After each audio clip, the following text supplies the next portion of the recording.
இனி வீட்லயே பானிபூரி செய்யலாம் எல்லாரும். ஆச்சி பானிபூரி கிட்.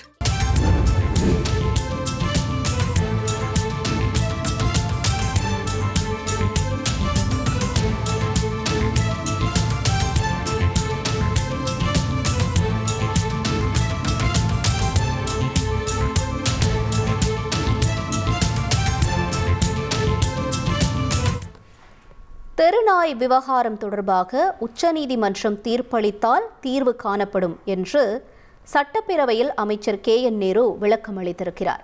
கூடுதல் விவரங்களை செய்தியாளர் ரமேஷ் வழங்க கேட்கலாம்.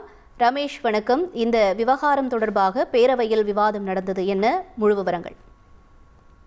வணக்கம். தெருநாய் கடித்து உயிரிழக்கக்கூடிய மாடு, ஆடு, கோழிக்கு எவ்வளவு இழப்பீடு வழங்கப்படும் அப்படிங்கிற அறிவிப்பையும் உச்சநீதிமன்றம் வழிகாட்டுதலின் அடிப்படையில் தெருநாய் விவகாரத்தில் தீர்வு காணுவதற்கு முயற்சி அப்படிங்கிற தகவலையும் பேரவையில அமைச்சர்கள் தெரிவிச்சிருக்கிறாங்க.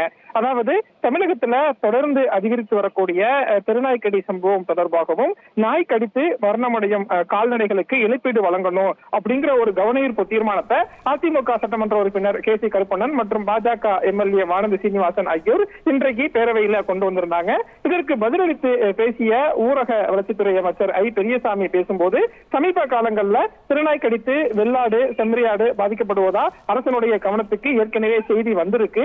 அப்படி திருநாய் கடித்து உயிரிழக்கக்கூடிய ஆடு, மாடு, கோழிக்கு நிவாரணம் வழங்குவதற்கு முதலமைச்சர் MK ஸ்டாலின் உத்தரவிட்டிருக்காரு. அந்த அடிப்படையில திருநாய் கடித்து ஒரு மாடு உயிரிழக்கு அப்படின்னா அந்த மாடுக்கு 37,500 ரூபாய் நிவாரணமா வழங்கப்படும்.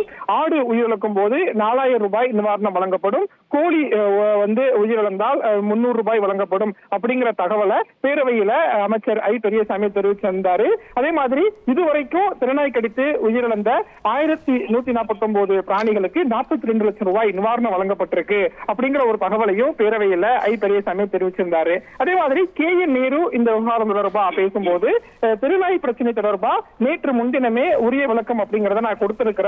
வெறிநாய்களை பிடித்து அவற்றுக்கு ஊசி செலுத்தி குணமடைய செய்வதற்கான நடவடிக்கை எல்லாமே அரசு சார்பில் எடுத்துக்கிட்டு இருக்கிறோம். அதே மாதிரி வெறிநாயை கட்டுப்படுத்த உச்சநீதிமன்றத்துல சிறப்பு மனு தாக்கல் செய்து அந்த உத்தரவு கிடைக்கும் போது அதன் அடிப்படையில இந்த திருநாய் விவகாரத்துல தீர்வு காண்பதற்கு அரசு தயாரா இருக்கிறாங்க.